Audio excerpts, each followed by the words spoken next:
Terima kasih atas perkenalannya. Selamat pagi, Assalamualaikum warahmatullahi wabarakatuh. Salam sejahtera untuk kita semuanya. Alhamdulillah, suara saya cukup jelas, Mas Imus. Jelas, Prof. Oke, baik. Senang sekali bisa bersilaturahmi dengan teman-teman sejawat apoteker di mana saja berada, dan apalagi saya bersama dengan Dr. Freddy ini. Dokter, terima kasih sudah berkenan untuk berbagi ilmu. Saya juga ikut belajar ini karena sangat senior beliau. Beliau masuk kedokteran, saya baru lahir itu tadi kalau nggak salah lihat ya biodatanya. Jadi ini pengalamannya sangat luar biasa, dan saya juga senang sekali bisa ikut belajar pada pagi hari ini. Dan pada kesempatan ini saya akan menyampaikan, mungkin sebagian ada yang sudah disampaikan oleh dokter, sehingga saya melengkapi dari aspek yang lain begitu. Jadi izinkan saya sharing screen saya. Jadi mekanisme dan mungkin nanti lebih juga kepada produk-produknya atau jenis-jenis vitamin D mungkin ya. Baik, jadi teman-teman, saya berharap bahwa setelah mengikuti webinar ini, nanti teman-teman bisa mengetahui peranan vitamin D dan kalsium dalam pengaturan sistem imun. Walaupun tadi sebetulnya sudah cukup jelas oleh Dr. Freddy ya, jadi saya mungkin hanya nambahin dikit-dikit aja. Kemudian ya mengetahui hubungan antara vitamin D dengan kalsium dalam homeostasis tubuh, dan juga mengetahui berbagai jenis preparat vitamin D dan dapat memberi edukasi terkait dengan penggunaannya. Ya, saya kira sudah kita ketahui bersama ya, kita rasakan juga bahwa pandemi COVID masih menjadi masalah kesehatan utama di seluruh dunia. Berbagai obat dan vaksin sudah dikembangkan, namun sampai saat ini belum ada yang benar-benar ampuh begitu sebagai antivirus. Dan kemudian vaksin pun juga sekarang mendapatkan tantangannya dengan bermunculannya varian baru dari virus. Namun karena penyakit COVID ini merupakan penyakit akibat virus di mana peran sistem imun sangat penting, maka sebetulnya kita juga bisa mencoba untuk memodulasi atau mengatur atau meningkatkan sistem imun itu dalam mencegah dan menghadapi infeksi virus. Dan berbagai faktor bisa mempengaruhi sistem imun, antara lain dengan faktor nutrisi, kemudian mungkin istirahat cukup dan sebagainya yang mungkin teman-teman udah sering dengar ya. Nah, termasuk melibatkan zat-zat gizi dan vitamin dan mineral, antara lain adalah vitamin D, khususnya nanti adalah kalsitriol dan juga kalsium yang akan menjadi topik kita pada pagi hari ini. Ya, vitamin D sendiri tadi sudah disampaikan detail sekali juga ya sebetulnya oleh Dr. Freddy. Jadi mungkin ada beberapa yang saya kira mungkin hampir sama dengan yang saya sampaikan, seperti ada pengulangan, tapi mudah-mudahan buat yang mungkin baru join juga bisa mendapatkan informasinya. Jadi vitamin D ini memang tadi disampaikan dokter, sebetulnya 10 tahun terakhir sudah mulai peranannya itu terkait dengan sistem imun sudah mulai banyak diteliti. Namun terus terang mulai populer dalam masa pandemi ini adalah belakangan ini ya, oh vitamin D itu ternyata penting ya begitu. Terutama di dalam masa pandemi ini, setelah adanya satu publikasi di bulan Februari 2020 kemarin yang melaporkan bahwa defisiensi vitamin D dapat meningkatkan resiko terpapar COVID. Tadi dokter juga sudah menyampaikan beberapa paper yang melaporkan juga, yang melaporkan antara hubungan antara rendahnya kadar vitamin D dengan meningkatnya risiko kematian akibat COVID-19 ya. Jadi memang mulai dipelajari dan didalami bahwa ternyata vitamin D ini penting. Dan sebelumnya juga sudah banyak informasi bahwa vitamin D disebut-sebut berperan penting dalam sistem imun dan bisa menurunkan juga risiko berbagai infeksi yang lain seperti influenza, maaf ISPA, dengue, dan juga rotavirus dan lain-lain. Dan ternyata dikatakan juga dalam satu paper yang lain bahwa ternyata banyak orang mengalami kekurangan vitamin D di dalam tubuh, dan itu merupakan problem global. Dengan perkiraan 1 miliar orang di dunia mungkin mengalami defisiensi atau insufisiensi dari vitamin D. Nah, maka kita mungkin akan mengkaji sebetulnya seperti apa fungsi vitamin D. Ya, tadi sudah jelaskan juga. Jadi vitamin D ini ada beberapa bentuk ya teman-teman ya. Jadi mungkin kalau yang kita jarang mendengar itu mungkin suka bingung ketukar-tukar ya. Jadi ada yang sering kita sebut sebagai vitamin D2. Vitamin D2 itu adalah ergokalsiferol dan vitamin D3 adalah kolekalsiferol. Ya, kemudian nanti ada yang tadi kan mengalami metabolisme, nanti ada gambarnya dan hampir sama juga yang disampaikan oleh Dr. Freddy sepertinya gambarnya ya. Nanti akan di liver akan diubah menjadi ini ya kalsifediol atau 25 hidroksikoldekalsiferol, yang ini nanti yang akan biasanya akan circulating ya, yang biasanya diukur itu adalah yang itu ya. Kemudian nanti akan masuk lagi menjadi kalsitriol, yaitu 1 alfa 25 dihidroksikoldekalsiferol atau kalsitriol. Jadi nama-namanya itu juga kadang-kadang apa namanya banyak sinonim ya. Jadi mungkin kadang-kadang ada yang ketukar-tukar begitu ya. Nanti sambil diapalin nih teman-teman ya. Ya, jadi sumber vitamin D yang terbesar biasanya diperoleh memang dari penetrasi UVB, dari sinar matahari yang mengubah dihidrokolesterol menjadi vitamin D3. Tapi kita bisa juga mendapatkan tadi ya dari suplemen. Jadi seperti ini, kolekalsiferol dan seterusnya tadi. Nah, bentuk-bentuk ini akan mempengaruhi kebutuhan akan bentuk khusus dari vitamin D.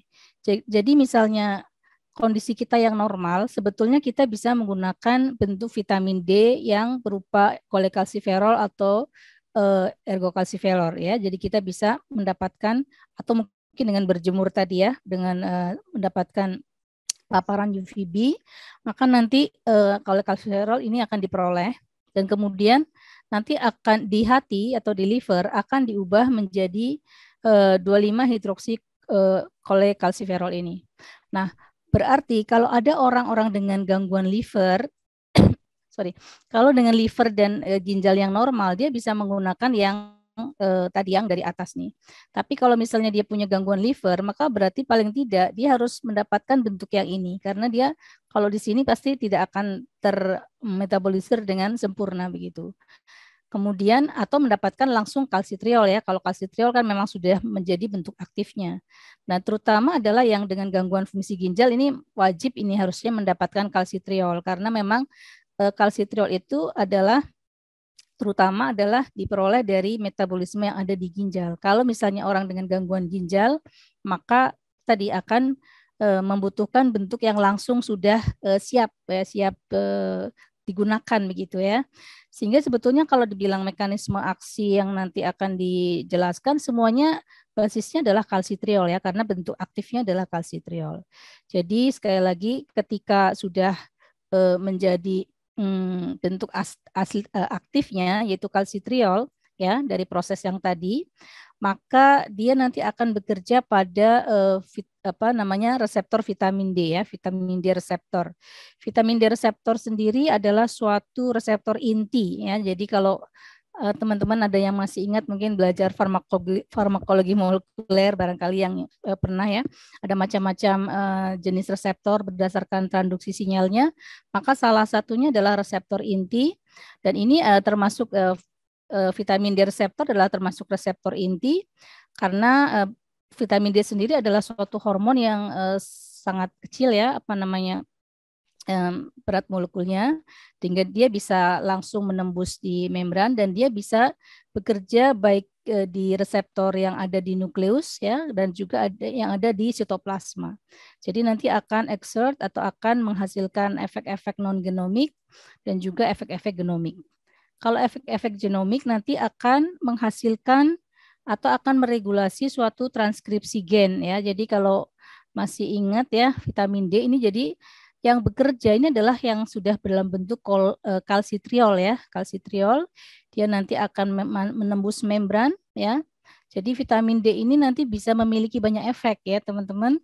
Karena ketika dia bekerja pada reseptornya, salah satunya adalah efek genomik, dia nanti akan mentranskrip ya, akan membantu atau meregulasi transkripsi gen di sini yang nanti akan menghasilkan berbagai protein penting begitu. Jadi singkatnya seperti itu ya. Jadi protein penting itu termasuk tadi yang protein yang membantu absorpsi kalsium misalnya. Itu kan juga suatu protein. Nah, protein itu yang membikin gitu ya, atau yang meregulasi transkripsinya adalah vitamin D ini atau kalsitriol, sehingga kemudian membantu masuknya kalsium melalui usus ya, ada sel-sel di usus intestin, dan juga protein-protein yang lain ya. Jadi singkatnya secara umum adalah tadi seperti ini. Nah, sehingga Ya, kalau kita lihat setelah sampai di apa namanya tadi sudah sampai ke reseptornya, dan reseptornya itu ada di berbagai tempat ya, termasuk di sistem imun ya, kemudian di apa sel-sel usus tadi, sel-sel intestin. Jadi dengan aksi dari kalsitriol ini pada sel-sel tertentu yang mengekspresikan reseptor vitamin D, maka dia nanti akan bekerja ya dengan berbagai fungsi ya. Di intestin akan meningkatkan absorpsi dari kalsium. Di tulang dia akan meningkatkan mineralisasi dari tulang. Kemudian di imun sel tadi nanti kita akan lihat secara lebih detail, itu nanti akan bekerja juga baik pada sistem imun innate maupun adaptif ya, seperti yang tadi sudah dijelaskan oleh Dr. Freddy.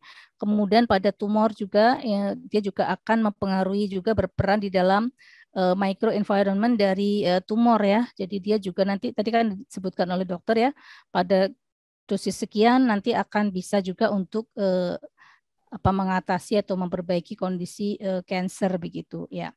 Ini adalah kalsitriol. Sekali lagi teman-teman, jadi sebetulnya kalau liver atau ginjal nggak ada masalah, kita bisa menggunakan bentuk vitamin D dari bentuk D3 ya, atau mungkin D2 seperti itu.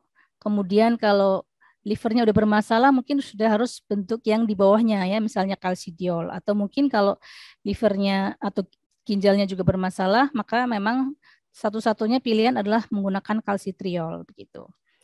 Nah, sehingga kalau kita lihat dari aksinya di beberapa tempat tadi, maka ini adalah beberapa hal yang bisa dilakukan oleh vitamin D ya. Di tulang akan meningkatkan pembentukan tulang dan juga menjaga appropriate calcium dan phosphate concentration ya. Kemudian di imun system tadi ya, dia akan menstimulasi imunogenik dan antitumor activity dan juga mengurangi risiko autoimun ya, karena dia akan menekan beberapa tadi ya adaptive immunity. Kemudian di intestin tadi ya, mengenhance kalsium dan fosfat transport ya, absorpsinya akan meningkat karena dia juga menghasilkan protein-protein yang digunakan untuk transport ya. Transporter kalsium itu kan protein. Nah, transporter kalsium itu yang mentranskrip gennya, pembuatannya adalah dari kalsitriol tersebut. Di kidney dia akan mengenhance kalsium reabsorption, di paratiroid dia akan menghambat parathyroid hormone secretion, dan di pankreas akan stimulate insulin production. Jadi ini adalah beberapa aksi dari vitamin D ya secara umum, sehingga memang penting begitu ya vitamin D itu. Nah, tadi sudah disampaikan juga oleh dokter, jadi saya mengulang lagi. Jadi sebetulnya dengan kebutuhan atau dengan action yang seperti itu, seberapa butuh sih sebetulnya, atau seberapa banyak sih sebenarnya kita membutuhkan begitu ya. Ya, tadi disampaikan memang untuk vitamin D ini sangat sekarang informasinya lagi sangat accumulated ya. Jadi sangat progres juga, banyak yang sedang meneliti dan juga banyak informasi-informasi baru. Nah, untuk yang tadi disampaikan oleh dokter juga, optimal itu mungkin sekitar 55 sampai 80-an lah begitu. Di sini masih bagus, tapi lewat dari situ mungkin sudah tidak apa namanya tidak optimal lagi, bahkan lebih dari sekian. Nah, ada untuk berapa dosis toksiknya juga bervariasi. Tadi ada yang menyebutkan sampai 250 ya. Itu baru bisa menunjukkan efek toksik atau memberikan gejala toksik. Ya, jadi terkait dengan ini, rekomendasi di beberapa negara itu masih berbeda-beda, sehingga belum ada konsensus tentang kadar optimal vitamin D sebagai suplemen kesehatan. Di beberapa institusi seperti Endocrine Society memberikan upper daily limitnya adalah sekitar 10.000 IU. Dari IOM itu 4.000 IU sehari, dan dari EMA ini ya sampai 4.000 juga sehari. Kemudian nah, ini ada satu sumber yang saya juga lihat apa namanya baca. Memang untuk melihat toksisitas dari vitamin D, kita bisa melihat dari kadar dalam plasma ya, dari yang 25 hidroksi vitamin D3 ini. Dan tetapi thresholdnya dia menggunakan bisa sampai 750 ya, itu yang menurut beliau, karena ternyata di atas itu masih sebetulnya masih relatif aman. Artinya sebetulnya rentang indeks terapi dari vitamin D ini cukup lebar begitu ya, safety margin-nya cukup lebar. Tapi ya mungkin untuk lebih amannya tentu kira-kira mungkin 250 itu adalah sebagai batas atas ya untuk ke arah toksisitas. Nah, sebetulnya untuk selama ini apa saja sih yang indikasi dari vitamin D? Vitamin D dalam hal ini termasuk nanti kalsitriol itu adalah sebetulnya untuk indikasi hipoposfatemia, fosfatemia. Kemudian ini biasa bagus jika menggunakan kalsitriol. Kemudian ada hipoparatiroid ya, di mana terjadi kekurangan atau rendahnya paratiroid hormon. Nah, ini juga bisa menggunakan beberapa bentuk vitamin D, salah satunya juga kalsitriol ya. Tadi ada beberapa tingkatan kan tadi jenis kalsitriol atau jenis vitamin D. Juga osteomalacia ini juga. Jadi pilihannya apa tadi ya harus disesuaikan dengan kondisi pasien juga, apakah pasiennya masih memiliki fungsi hepar dan ginjal yang normal ya, atau memang dia sudah harus menggunakan bentuk yang langsung yang di ujungnya yaitu kalsitriol. Kemudian osteodistrofi ya, kemudian riket tadi udah jelaskan, dan juga tentu saja kalau ada vitamin D defisien, ini adalah indikasi dari penggunaan vitamin D. Ini adalah beberapa summary, saya coba summary-kan dari beberapa guideline. Jadi kalau kita lihat ya, memang sekitar 400, 600, 800 begitu ya. Ada juga yang sampai 1000 untuk IU. Ya, saya tidak akan bacakan secara detail, nanti teman-teman bisa membaca.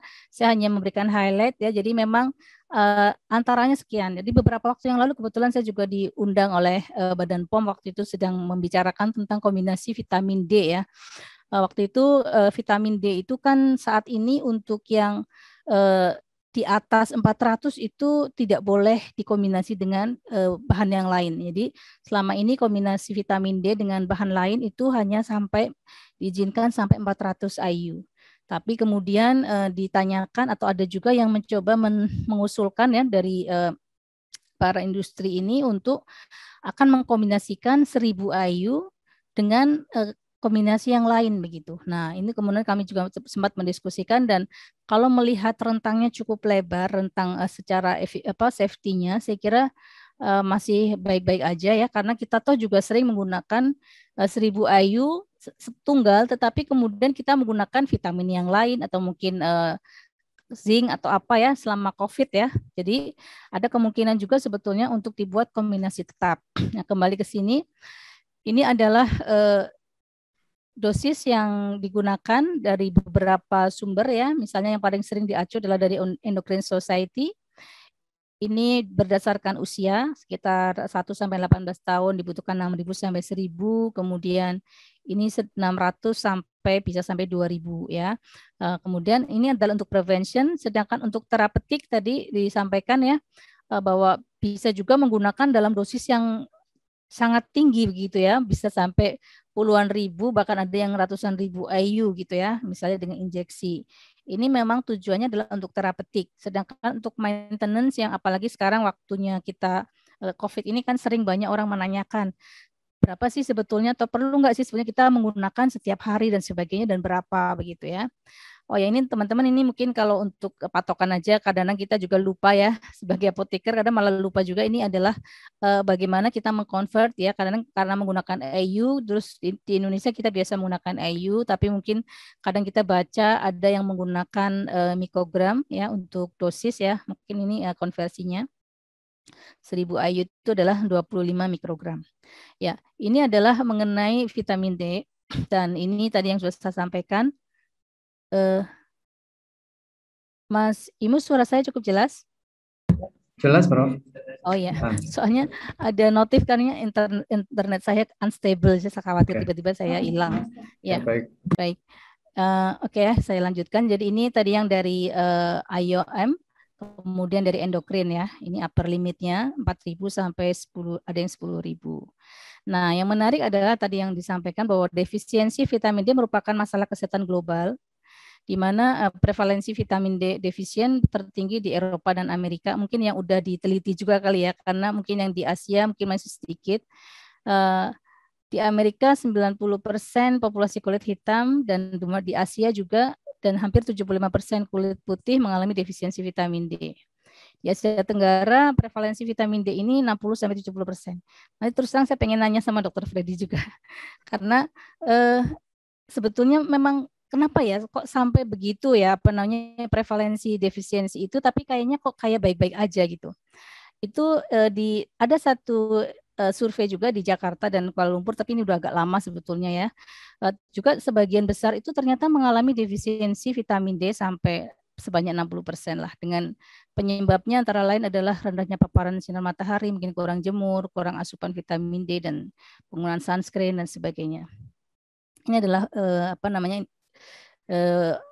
papernya atau laporannya. Jadi waktu itu dilakukan survei pada wanita di Jakarta dan Kuala Lumpur. Ini menarik ya. Memang waktu itu dari fakultas dari UI juga nih yang mensubmit paper ini.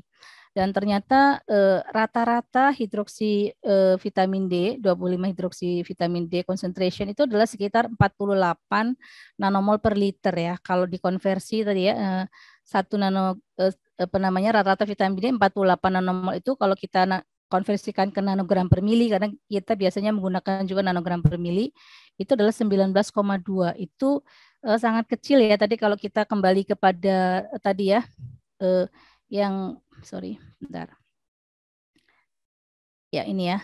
Jadi ini adalah masih terlalu apa namanya less banget atau kurang sekali dari kondisi normal yang harusnya sekitar 30-an lah. 30 ada yang menggunakan 40 juga yang ideal begitu untuk mendapatkan kondisi yang ideal. Nah, ini tadi rata-rata adalah hampir hanya cuman 19 yang nggak sampai 20. Dan terus terang bukan demi ya, tapi karena saya juga penasaran ketika saya akan memberikan presentasi ini, saya ngecek juga nih apa namanya vitamin D saya ya, dan ternyata vitamin D saya sangat kecil ya. Ini nama saya ya, ini kemarin saya periksa minggu lalu. Jadi apa? Ternyata termasuk defisien juga ini, makanya saya jadi pengen tanya sama Dokter Freddy nanti ya. Jadi kadang-kadang kita udah merasa makanan kita udah baik gitu ya, memang kurang jemur sih jelas ya, karena memang kita hampir nggak pernah sempat berjemur nih pagi-pagi, nggak sempat jemur nih lagi webinar kan ya, tapi ternyata rendah begitu ya. Dan kalau kita lihat beberapa apa gambaran kondisi ketika vitamin defisien, mungkin ya kira-kira seperti ini kalau menurut informasi ini ya, mungkin overweight, kayaknya udah bener deh kalau saya. Kemudian mood swing ya, high blood pressure, mungkin dry skin, ada digestive problem, mungkin fatigue ya, dan beberapa. Selain tentu saja tadi kalau terjadi apa mungkin COVID tadi mungkin bisa berat seperti yang disampaikan tadi. Tapi ini menarik ya. Sehingga kemudian berapa banyak sih saya harus mendapatkan atau menambah asupan vitamin D ini ya, either nanti saya menggunakan vitamin D atau mungkin bahkan misalnya dengan kalsitriol kalau diperlukan ya. Banyak profesional bidang kesehatan menetapkan atau menghitung ya. Jadi pemberian 100 IU ya vitamin D sehari dapat meningkatkan vitamin D blood test itu hanya sekitar 1 nanogram per mili atau sekitar 2,5 nanomol per liter ya, setelah 2-3 months. Jadi memang kalau kita cuma ngasih 100 IU sehari itu paling naiknya cuma 1 nanogram per mili. Dan kalau 400 IU berarti akan increase sekitar 4 ya. Jadi kalau saya kira-kira membutuhkan saya baru nggak sampai 20 tadi, saya membutuhkan sampai 30 ya, harus dihitung sendiri kira-kira saya harus membutuhkan berapa dan digunakan selama berapa lama ya. Jadi dikatakan di sini if blood test yang diharapkan adalah sekitar 30 atau 40 yang desired, maka mungkin memerlukan 1000 IU vitamin D per day, vitamin D setiap hari selama beberapa bulan untuk mencapai kadar sekitar 40-an ya, 40 nanogram per mili.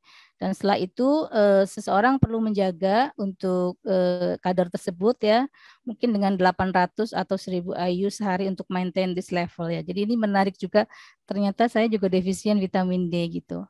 Nah, tetapi ketika menjadi kemudian adapun vitamin D dengan kalsium saya kira juga sudah dikenal lama ya bahwa tadi ya bisa meningkatkan absorpsi kalsium ke usus dan masuk ke dalam darah, sehingga salah satu efek samping atau efek toksik dari vitamin D yang jika berlebihan adalah terjadinya hiperkalsemia. Ini yang menjadi catatan ketika terjadi toksisitas vitamin D. Ya, ini ya, jadi bisa meningkatkan kalsium uptake, kemudian juga akan dia akan meningkatkan kalsium di dalam darah. Nah, tetapi tentu saja memang kalau dilihat dari rentang atau indeks terapi yang lebar mungkin ya membutuhkan dosis yang tinggi ya untuk sampai atau untuk bisa menimbulkan efek tersebut. Namun demikian, jika kita menggunakan dalam bentuk aktif seperti kalsitriol itu menjadi concern ya, artinya kita harus berhati-hati. Nah, vitamin D toxicity ini tadi ya, jadi kalau terjadi increase kalsium, peningkatan penyerapan kalsium, kemudian juga di nih ada reabsorpsi dari kalsium ya, kemudian nanti singkatnya nanti akan overall dia nanti akan menyebabkan tadi peningkatan hiperkalsemia. Nah, sekarang kita masuk kepada vitamin D dalam imunitas. Tadi sudah disampaikan, jadi vitamin D terutama adalah kalsitriol, dia memiliki berbagai target di berbagai sel ya. Jadi vitamin D reseptor itu ada di beberapa sel, termasuk diantaranya adalah sel-sel imun ya, di monosit, makrofag, sel dendritik, sel T dan juga sel B limfosit ya. Sel imun juga mengandung enzim yang mengaktifasi vitamin D secara lokal ya, tadi jadi juga disebutkan oleh dokter ya. Dan jadi nanti juga bisa menghasilkan kalsitriol begitu. Nah, di sini salah satu yang bisa kita lihat ya, jadi kalsitriol ini yang tahap pertama dia bisa mempengaruhi innate immunity ya. Jadi kalsitriol akan meningkatkan kapasitas defense dari makrofag ya. Dia akan menyebabkan diferensiasi, kemudian kapasitas fagositosis dan juga meningkatkan aktivitas antimikrobial ya dengan meningkatkan ekspresi dari katelisidin. Tadi sebenarnya sudah dijelaskan oleh dokter ya. Jadi sebenarnya kalau mekanismenya ya samalah seperti ini sebetulnya ya. Dan kemudian selain itu kalsitriol ini akan menghambat proliferasi monosit dan akan meningkatkan diferensiasi dari monosit ini menjadi makrofag ya.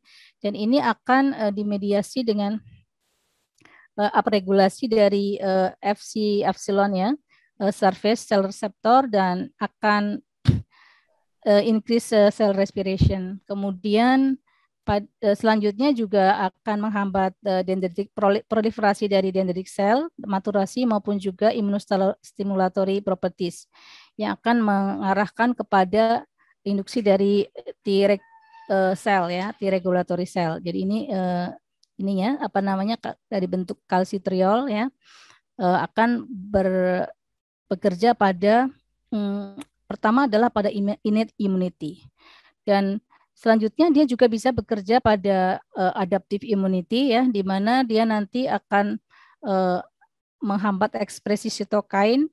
Ada beberapa sitokain yang misalnya interleukin 1, 6, 12, TNF-alpha dan juga menurunkan ekspresi dari MHC, Major Histocompatibility Complex kelas 2 di atas di permukaan makrofag ya, dan juga akan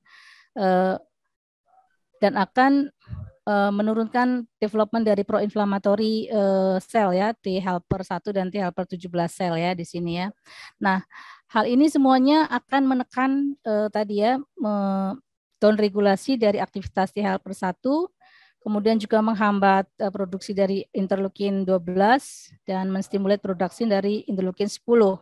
Ya, singkat ceritanya nanti dia akan memberikan suppression terhadap tadi ya yang disampaikan oleh dokter tadi adalah terkait dengan kayak badai sitokin ya pada keparahan COVID, maka vitamin D ini juga bisa berperan untuk menekan dari proses-proses tersebut ya, menekan beberapa sitokin sehingga akan mengurangi badai sitokin ya. Ini adalah terkait dengan fungsi vitamin D ya, jadi dia akan increase respon terhadap innate immunity ya, kemudian akan decrease terhadap yang adaptive immunity atau acquired immunity, yang mana semuanya akan berperan sebagai imunomodulator ya, in somewhere dia akan meningkatkan, tapi in other part dia akan menekan begitu, dan dia akan menekan proses badai sitokin ya, Dan overall dia nanti akan membantu memperbaiki kondisi dari pasien dalam hal ini misalnya pada pasien COVID. Nah, sekarang kita masuk pada kalsiumnya. Kalsium sendiri sebetulnya adalah mungkin sering dengar ya, kalsium merupakan second messenger ya atau suatu ion yang penting dalam berbagai fungsi sel. Termasuk sebetulnya nggak cuma di sel-sel imun ya, di sel-sel saraf ketika melepaskan neurotransmitter kita butuh kalsium, insulin ketika mau dilepaskan dari sel-sel pankreas juga butuh kalsium. Jadi sebetulnya kalsium ini memang sangat penting di mana-mana begitu ya. Dan memang dia dalam hal proses tersebut dibutuhkan dalam jumlah kecil dan selebihnya mungkin disimpan dalam banyak di tempat-tempat tadi ya di tulang, gigi dan sebagainya. Ini ya, jadi misalnya kita lihat ada satu signaling ya dalam satu apa misalnya di sitokin ini satu reseptor, maka juga ada proses-proses yang membutuhkan kalsium ya, kalsium yang mana ini ya diperoleh dari berbagai asupan tadi. Dan untuk normal dari serum kalsium itu adalah berdasarkan usia ya adalah sekitar ini ya miligram per desiliter, ini adalah normal. Tetapi jika tadi ada kekurangan atau bahkan kelebihan tentu saja akan menjadi proses-proses yang mengganggu atau menjadi bermasalah. Tadi saya menggunakan sumber yang sama nih sebetulnya dengan Dr. Freddy ya terkait dengan ketika kemudian level kalsiumnya itu rendah, maka bagaimana kaitannya dengan imun itu ternyata juga dalam hal COVID, severity dari pasien COVID ternyata juga menjadi meningkat. Jadi hipokalsemia ini bisa merupakan marker yang signifikan dan reliable terhadap keparahan dan perkembangan penyakit COVID. Tadi sudah dijelaskan juga oleh dokter. Juga ada sumber yang lain. Ini merupakan indikator yang baru juga karena memang COVID ini kan penyakit baru ya. Setelah dipelajari ternyata imbalance pada kalsium ini juga ternyata berimplikasi terhadap keparahan atau severity dari pasien COVID sehingga dia menyatakan bahwa ini mungkin adalah suatu new and important indicator for COVID patient ya untuk melihat untuk prognosisnya juga dari pasien COVID ya. Nah, sekarang kita masuk kepada sediaannya ya. Jadi kalau vitamin D dan termasuk kalsitriol sendiri itu kan terdapat dalam berbagai sediaan ya. Ada yang tunggal. Kalau di Indonesia aturannya masih untuk yang 1000 dan 5000 IU untuk vitamin D itu adalah bentuknya tunggal. Sedangkan yang untuk kombinasi hanya boleh pada 400 ke bawah, 400 IU ke bawah. Nah, sehingga ada banyak berbagai kekuatan dan bentuk sediaan. Vitamin D sendiri terdapat dalam bentuk tadi ya, ada yang vitamin D kolekalsiferol, kemudian ada yang bentuknya kalsifediol ya, ada juga yang kalsitriol yang ini memang merupakan bentuk yang paling aktif dari vitamin D yang memang bekerja pada tadi ya reseptor vitamin D tersebut. Namun demikian karena ini adalah suatu senyawa tunggal ya dan saat aktif maka ini memang sudah masuk sebagai obat ya. Jadi ini kalsitriol ini bukan sebagai suplemen ya sebetulnya ya. Di sini kita lihat lingkaran merah ya. Jadi teman-teman apoteker juga paham juga bahwa untuk kalsitriol ini kalau vitamin D masih bisa tergolong sebagai suplemen ya dan digunakan untuk preventif, tetapi untuk kalsitriol ini memang biasanya digunakan pada kondisi dengan indikasi tertentu begitu. Dan sesuai kebutuhannya vitamin D dapat dikonsumsi dengan bentuk tunggal atau kombinasi dengan syaratnya adalah untuk apa sebetulnya tujuannya adalah mencapai level vitamin D yang adekuat itu. Dan kalsitriol merupakan bentuk vitamin D yang aktif yang langsung dapat bekerja pada reseptornya. Kalsium sendiri juga tersedia dalam berbagai bentuk ya, ada yang tunggal, ada yang kombinasi dengan obat lain dan yang penting adalah digunakan sesuai dengan kebutuhan dan indikasinya. Nah, ini ada beberapa guideline yang saya acu di mana sebagian besar para ahli masih merekomendasikan penggunaan vitamin D dosis rendah dalam hal ini adalah untuk yang sebagai suplemen ya, sebagai untuk menjaga kebutuhan kecukupan vitamin D seperti 400 IU dari UK. Ini juga dari Tilda ini sekitar 400 IU sehari ya. Kemudian untuk pasien bisa 600 sampai 800, untuk yang usia 70 tahun ke atas bisa 800 sampai 1000 IU. Kemudian untuk pasien yang rawat inap dan kondisi-kondisi tertentu seperti kelompok rentan ya dan lansia gitu bisa 800 sampai 2000 IU per hari. Kemudian juga 2000 IU per hari diyakini bisa untuk mempertahankan kekebalan terhadap infeksi pernafasan. Sedangkan kalau di Amerika ya dikatakan 800 sampai 1.400 IU per hari. Buktinya belum begitu jelas mengenai di atas 4.000 apakah cukup efektif begitu. Tapi memang sekali lagi memang informasi tentang vitamin D masih sangat bermacam-macam ya teman-teman ya.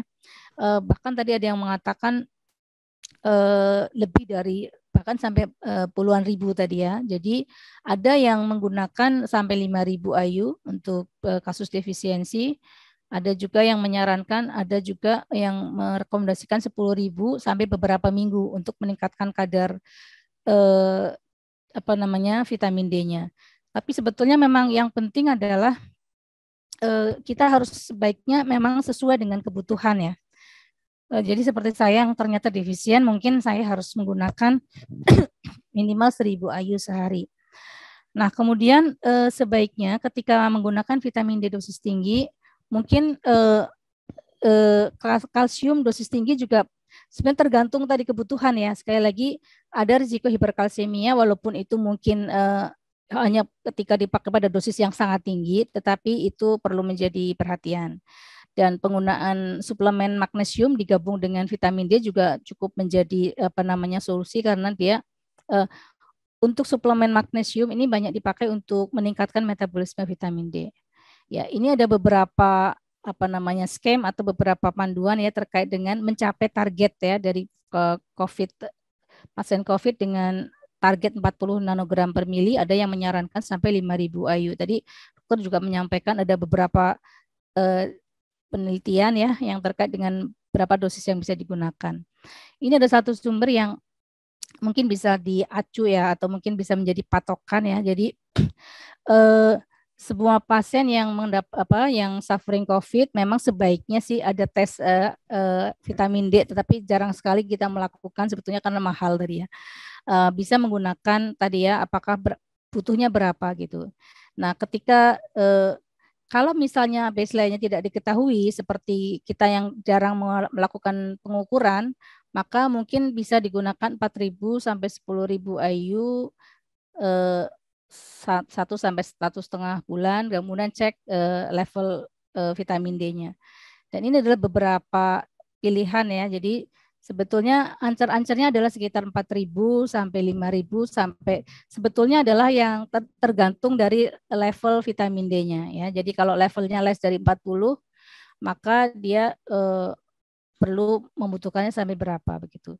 Sedangkan kalau dia sudah sampai lebih dari 100 maka stop penggunaan vitamin D. Ya. Nah, sekarang kita sampai pada kalsitriol, di mana kalsitriol adalah bentuk aktif dari vitamin D, di mana tersedia dalam beberapa strength ya. Yang utama, yang sering adalah 0,25 sampai 0,5. Ada juga yang 1 mikrogram per mili untuk bentuk solution maupun injeksi ya.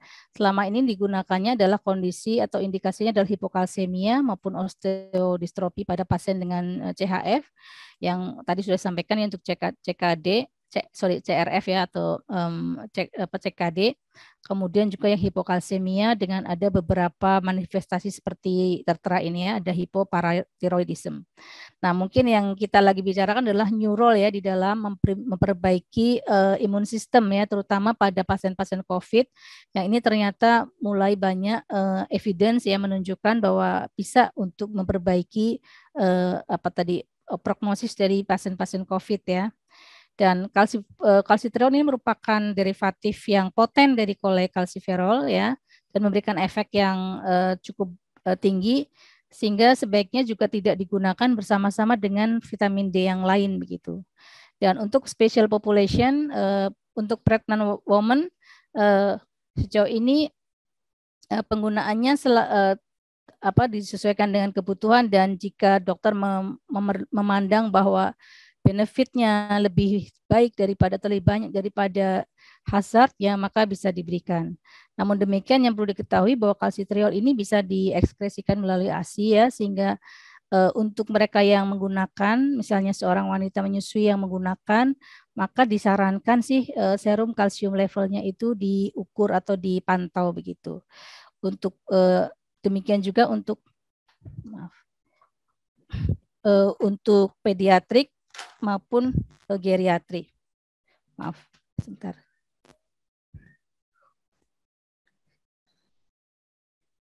Ya, maaf ini hampir habis baterai. Ya, adapun sebetulnya farmakokinetik dari kalsitriol tadi udah disinggung juga oleh dokter. Jadi absorpsinya cepat di intestin ya, dan dia akan mencapai plasma concentration dalam waktu 3 sampai 6 jam.